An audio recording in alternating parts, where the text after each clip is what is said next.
बादशाह अकबर के दरबार में जब एक धोखेबाज सेठ ने अपनी ही जुबान पलट दी तो बिरबल ने एक बेजान पत्थर से गवाही दिलवाकर सबको हैरान कर दिया।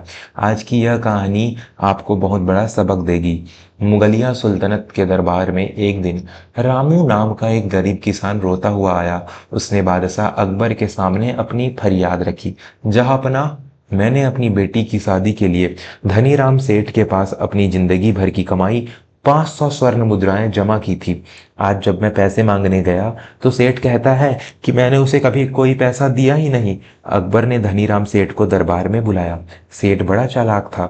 वह कीमती कपड़ों में आया और हाथ जोड़कर बोला, हुजूर, यह किसान झूठ बोल रहा है। इसके पास क्या सबूत है कि इसने मुझे पैसे दिए? क्या कोई गवाह है? क्या कोई लिखित कागज है? रामू रोने लगा। हुजूर, मैंने तो इसे अपनी जान से प्यारा दोस्त समझा था। उस वक्त हम जंगल के रास्ते में एक पुराने बरगद के पेड़ और एक बड़ी चट्टान के नीचे बैठे थे। वहां हमारे अलावा और कोई नहीं था। अकबर ने बीरबल की ओर देखा। बीरबल मुस्कुराए और रामू से बोले, रामू, तुम फौरन उस जंगल में जाओ और उस पत्थर चट्टान को लेकर यहाँ आओ। कहना कि बीरबल ने उसे गवाही देने के लिए बुलाया है। दरबार में मौजूद सब लोग हंसने लगे। अकबर भी हैरान थे। बीरबल, क्या एक पत्थर गवाही देगा?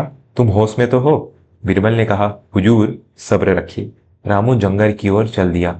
आधा घंटा बीत गया। 1 घंटा बीत गया। दरबार की कार्यवाही चलती रही। बीरबल अचानक सेठ से बोले, सेठ जी, रामू को गए बहुत देर हो गई। वह पत्थर अभी तक आया क्यों नहीं? क्या वह पत्थर बहुत दूर है? सेठ ने तपाक से जवाब दिया, हाँ बीरबल साहब, वह पत्थर तो जंगल के उस पार बहुत गहराई में है।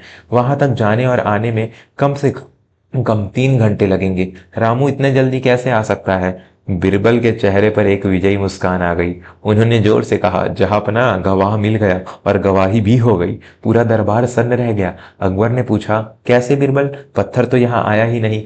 बिरबल ने सेठ की तरफ इशारा करते हुए कहा, हुजूर, अगर सेठ ने रामू से पैसे नहीं लिए थे और वह उस जगह पर कभी गया ही नहीं था तो उसे कैसे पता कि वह पत्थर जंगल में कितनी दूर है और वहां जाने में कितना समय लगेगा?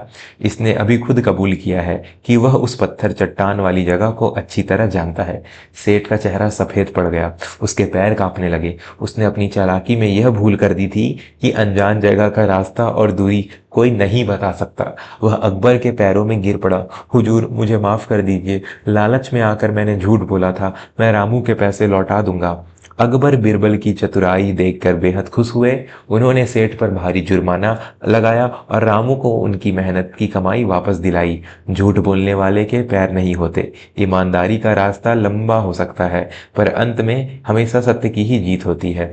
हमारे चैनल को सब्सक्राइब करें। कमेंट में बताएं क्या आप और अकबर और बिरबल की कहानी सुनना चाहते हैं। धन्यवाद। इसे जरूर शेयर करें।